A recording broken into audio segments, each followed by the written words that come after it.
Thanks, everybody, for being here. Susan, I'm going to start with you. Since you've been working in this area, this niche media area for older Americans, what have you learned about diversity in terms of age and the lack of diversity in terms of age? Yeah, it's a great question. So for those of you who don't know, Next Avenue is sort of public media's response to the age boom. So we're a daily digital publisher really covering issues about the opportunities and challenges that are presented to folks as you grow older. And we cover a really broad set of sort of life stage areas, work and purpose, health and wellness, money and security, caregiving, and our editors have found that across all of those pretty divergent channels, ageism has been playing a role in almost everything we cover. So for our readership, we're primarily women, 54 to 65, so the kind of the young old, dealing with issues of their own aging and often caring for an older parent or some other older spouse who would be more sort of elderly. And it's a really interesting thing because the question of diversity, so Next Avenue's readership was frankly not that diverse. White women, pretty well off, unfortunately. But within sort of the stories that we tell at Next Avenue, we found that there really is incredible diversity among older folks. Even, of course, as more and more people age, diversity will become even greater. But even for the folks who are currently in our audience, the diversity of lifestyles, of economics, of family dynamics. There are elder orphans, folks who don't have kids or grandkids to take care of them. We write a lot about LGBT aging, which has its own sort of special sets of needs and challenges. And it's something that the thing that I love about working in media that's designed to help older people is that there's no shortage of wildly diverse narratives that we can tell and really that we should be telling.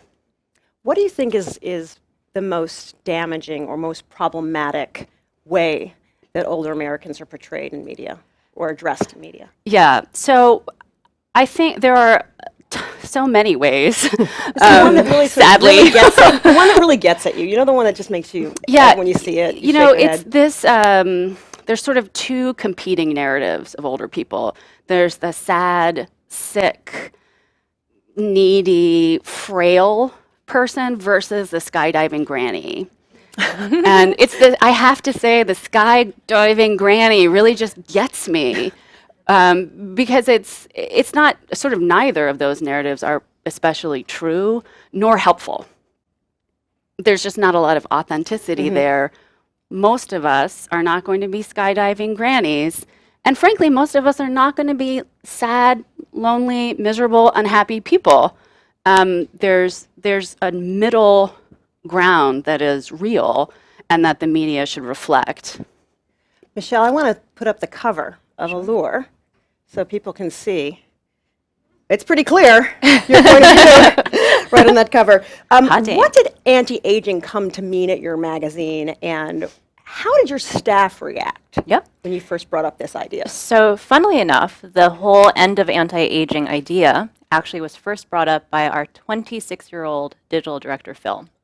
So, you know, again, it's sort of like, it's a term that we didn't really question because we just used it.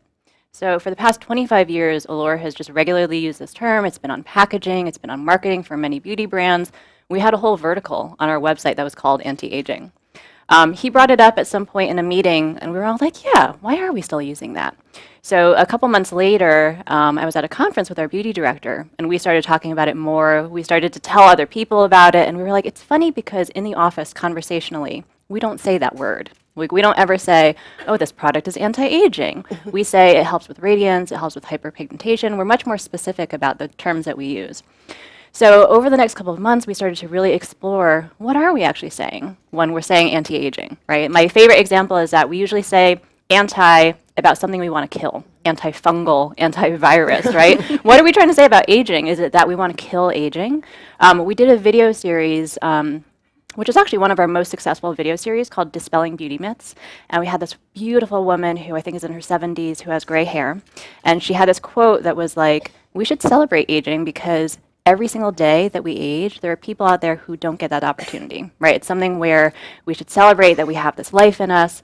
So again, like the more just internally we started to think about it, it totally made sense. So for our September issue, we wanted to make sure that we made a big statement on it. So we got Helen Mirren.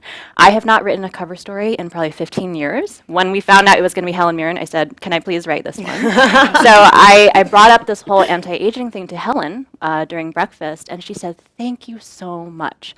She said that when she works with L'Oreal, so she's like, before I signed my L'Oreal deal, I said to them, I'll do this, but will you reconsider this term anti-aging? Because why do we say this? We're all growing older every day. We don't need to be reminded of it. So when this issue came out, it has been wildly, wildly positively received. So we got AARP, we got lots of media brands, beauty brands reaching out to us saying, we would love to join you. And I don't want it to be a one-time thing. Like I would definitely love to keep this going forever, where we can't just do this big cover and make a statement that we're going to stop saying anti-aging and then just sort of like backslide on it. You just got back from Paris. I did. If you don't follow this one on Instagram, please do. It's fabulous. It's voyeuristic. And you saw Helen Mirren. I did, walk yes. the catwalk. Describe that Yes. for us. Okay. So L'Oreal had a show, their first ever fashion show. They took over the Champs-Élysées. So it was models. It was Deuce and Crows, like some of the biggest supermodels. And then comes Helen Mirren, strolling down with a cane, like oozing pure confidence. And then comes Jane Fonda, 79-year-old Jane Fonda, oozing pure confidence. The crowd went crazy. We posted something on social media and on Twitter, it went viral, where people of all ages were saying, oh my gosh, God bless these women. I want to be them when I get older. And then some people said, I want to be them now. So I think it just proves that, like, why do we use qualifiers when we talk about women of a certain age, right? That's the thing that people say, women of a certain age, over the hill. We use all these weird euphemisms of where our point with saying that we're ending anti-aging is not to say we think that this is going to cure ageism, because it obviously won't. It's one small step towards understanding that the language that we use to talk about things affects people. I want to follow up on that. Anne and I were speaking backstage, and I shared with her that my mother, who was a beautiful woman, never dyed her hair. And I said, oh, she let herself go gray. And you said, let go right there is a negative sort of association with the process of naturally having your own authentic hair color. Tell folks your journey, how you decided that you were going to be authentic in yourself. Maybe I am. A friend sent me a photograph. I had dyed my hair for basically 25 years. I started out as a banker, and so I dyed my hair bittersweet orange because I wanted to sort of say, I'm not one of you, I'm arty. That lasted about 2 seconds, and then I went to work for Sesame Street, and my hair was sort of aubergine in different colors, and then I was working at Nickelodeon, and my hair was a sort of another red color. And a friend sent me a photograph of the color I'd sort of settled into in my 40s, which had been a kind of dark brown. And I looked at it, and I thought, I just looked terrible. I was with a friend of mine who had gray hair, and my daughter who had naturally blonde hair, and I was in the middle with this sort of black hole. So I thought, I better see what my natural hair color is. And I wrote a friend who was an editor at More magazine at the time, and I said, you interested in me writing about letting my hair go gray? And she said, absolutely. She was English. And fortunately I did, because it's not for the faint of heart. Actually, it's hard. It takes time. In retrospect, I would have just shaved my head and been done with it. But that's neither here nor there. And then that got the most reader feedback it had ever gotten in Moore's history, and an agent approached me and said, you should write a book. And I said, okay, that would be interesting only if I sort of probed our assumptions about women's sexual attractiveness and our professional viability. And so I ended up writing a book really looking into those two strands of how we box women into sort of age corners. Something that was interesting from your book, you wrote in 1950, fewer than 10% of women dyed their hair, and now up to 75% of women do so. What really changed in that period of time? I think a couple of things happened. I think when women first started going to work in the 60s was about the exact same time that Clairol introduced living color, and that allowed women for the first time in their lives to be able to dye their hair at home in their privacy of their home safely and without any sort of chemical risk. And that hit at the same time we were going to work. And I think there was this moment of we could reinvent ourselves. We were no longer going to have to be these women, Hausfraus. We could go out into the world and identify ourselves however we wanted to. And then my thesis is that the marketers, I mean, you know better than anybody, Michelle, what a significant portion of the beauty industry, hair color, and the hair care industry is of that segment, and it's enormous. And they marketed it to us. If you go back and look at the old ads, it's like, George and Martha's just sitting there with her normal hair, and George is, reading the paper, and all of a sudden she dyes her hair, and it's like, Martha! Playboy Mansion.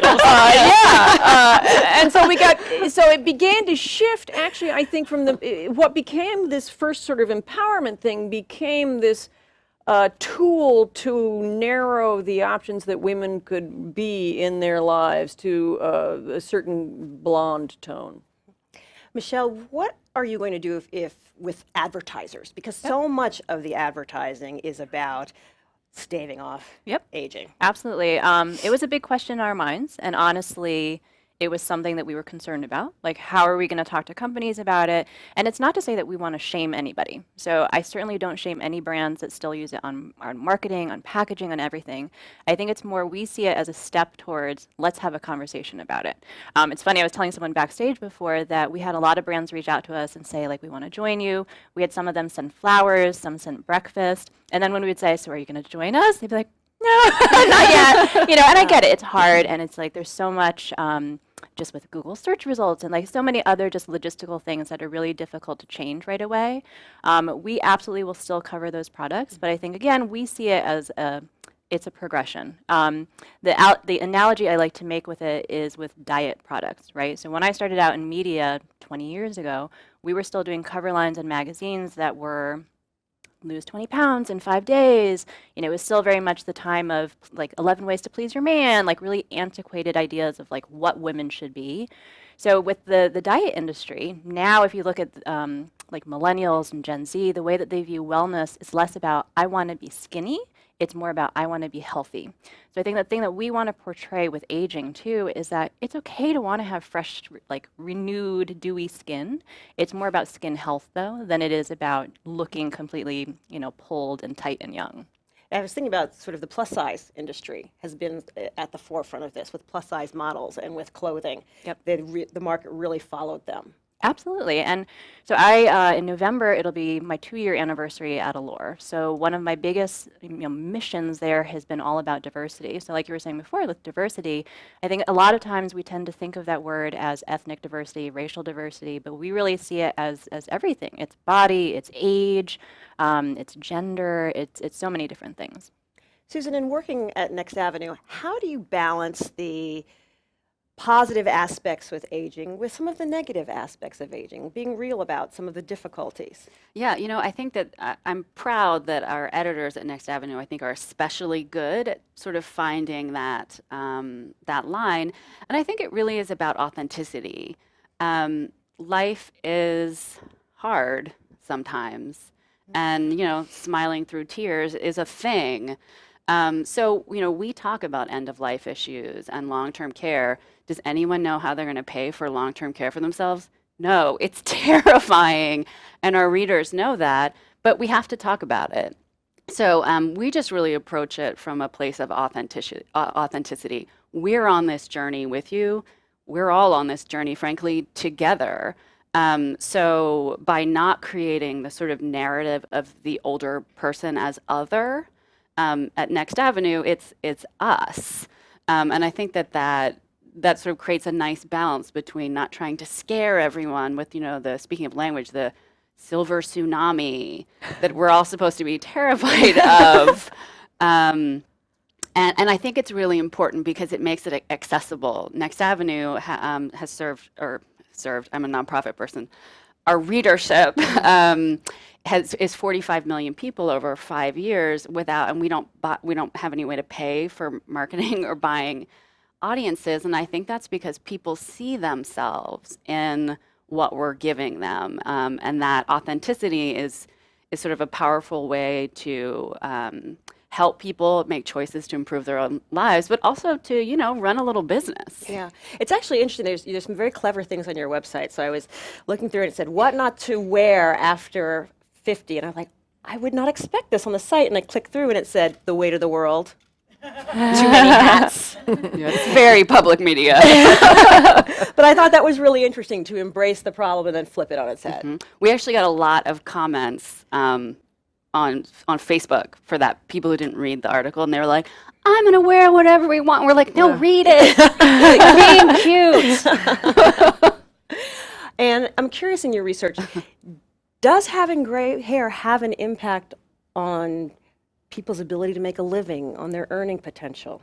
Yes. How so? So I went back. I had left corporate America by the time I wrote the book and had become a full-time writer, but I decided to pretend like I wanted to go back into corporate America. So I approached a couple of headhunters saying, you know, I'm interested in kind of diving back into the game. And the first words out of all of their mouths were, well, we kind of have to do something about that hair. And it was the language that is used when people don't get jobs is, well, she just didn't really fit the culture. Or, you know, this or that. So, you know, it is definitely an issue. I think, you know, we have, of our female senators, none are gray. Of our newscasters, none are gray. Of our actresses, Jamie Lee Curtis. You know, we don't have any models out there sort of saying you can be professionally successful and simultaneously have your natural hair color. Even tragically and pathetically, lots of our male newscasters are dyeing their hair that completely hideous orange color because they've been sort of sucked into the maw of this. And so I think we need key female executives in industries where maturity should be a, you know, sign of competence, like politics. We need to sort of grant permission. A few governors allow themselves to have gray hair. On the gubernatorial level, you can do it, but on the senatorial level, you cannot. And I think that's the real issue. So until we have women who sort of say, no, this is absurd.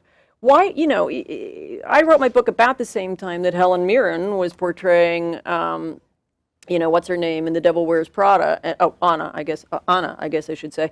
And The Devil Wears Prada. Yeah, Meryl Streep. But And they have white hair. yeah, but and all the women were like, I want to be her. And so when you actually have, even though she was a fictional character, women in positions of authority and power who have gray hair or have not had work done or whatever it might be, it's empowering to women. So that's it. We need female leaders. I'm going to ask one more question, and then we'll take some questions from the audience.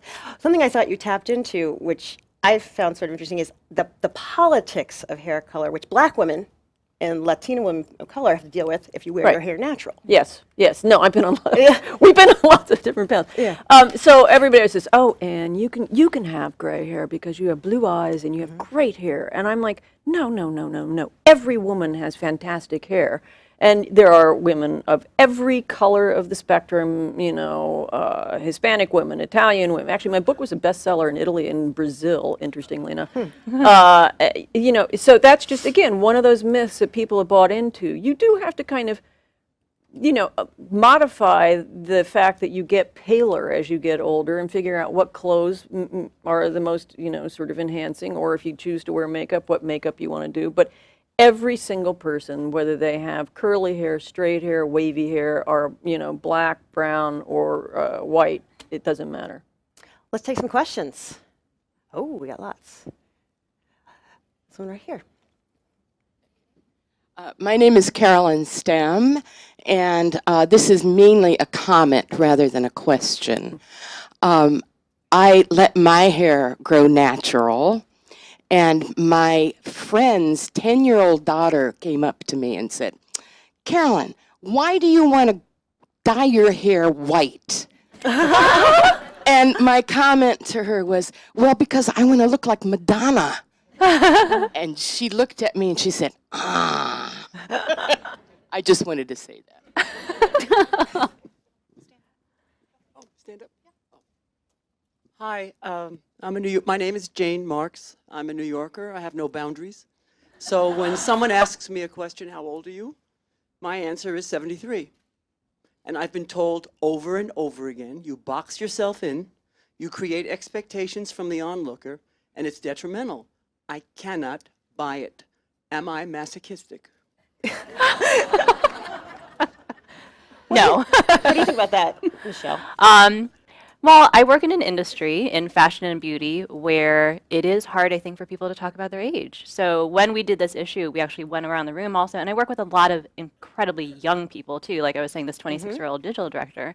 I think it's something where there will be a tipping point of where people start to get comfortable with things. The more that people like you start talking about your age, it's sort of, talking about how skincare companies are going to start to change and stop using anti-aging, right?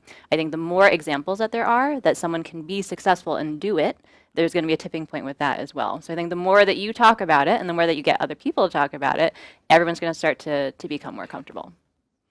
Your background is in branding and brand marketing, right? So a lot of my background is actually in women's publishing. Yeah. So before, like 2 jobs before I was at Allure, I did branded content. I had my own agency with several partners, and yeah, it's really interesting. I mean, I think we're all obviously involved in branding in some way, but just in the way that looking through history, the way that things have been marketed to women specifically. I mean, I do think that men obviously have a lot of the same pressures, but I think women specifically, there's so much pressure for us to look a certain way, to be a certain way, to hide our age that we just need to get over. How do we shift it? What would be a good marketing angle for this? You as someone who does this. Well, I think that there have been some brands that have done, I think it might have been Olay at some point that did a campaign on Dove. Dove on age, Yeah. pro age. There's been Ageless.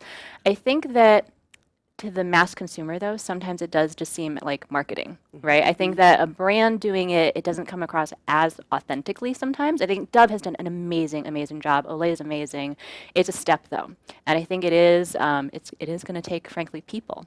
Like you were saying, that I think there need to be prominent, real people and people who are in different sectors. We need more women in Hollywood. We need more women in politics who are confident and talk about age. Got another question back here? Hi, my name is Juan Serrano, and I had a question about inclusivity. Everyone's talking about diversity, but I like the term inclusivity because I volunteer for an organization that deals with transgender people too. So I think I'm Generation X, I'm 47 in a few weeks. Millennials are much more expansive in gender roles. I believe in gender nonconforming. So as we get older, like I know Janet Mock writes for Allure magazine, I like the term inclusivity because it includes every type of woman or person of color. And it means you're not labeling people, you're accepting everyone and giving everyone an opportunity. What do you think about the term inclusivity? I love that term. Yeah. So in April, we did what I think a lot of people in the outside world refer to as our diversity cover. So we had 3 models of color. But what I was really proud of was that we had the inside story, rather than it being the sort of traditional cliche women's magazine like cover story where we did a profile of the 3 women. We actually got 41 women of color to talk about inclusivity, diversity, colorism, racism, and it went there. It was like a really just raw personal story. So I love that term. I think like aging though, there is not necessarily a one term that's been like the one that everyone is using. So I think that the more that we use that term and that we explain what that means as opposed to why is it different from diversity, I think that we can eventually again have that tipping point where it starts to shift. And I want to ask you about this before we run out of time. There's a great anecdote in your book about you going on Match.com with your husband's permission and children with your hair the way it is now and your hair when you colored it. It is true. So and please tell us the story. On the It's just sexual worth the attractiveness time. front, I went on Match.com in New York, Chicago, and LA. That shows you how long ago I wrote the book, actually. I found that, and then 6 months later, I went on with my hair dyed the brown that I used to dye it, this sort of dark color here. And then 6 months later, I went on with this color. And 3 times as many men in all markets wanted to go out with me with my hair gray than they did with my hair the dyed color. And I was on Good Morning America, and they replicated the experiment and with several other women, and they had the exact same results. And my takeaway from that is, if you are interested at all and show a sign of interest in the other person wanting to date you, they don't care what you look like. And I think that this is one of the biggest myths that I think women have been sold by the hair care marketers, which is that you cannot be attractive if you don't dye your hair.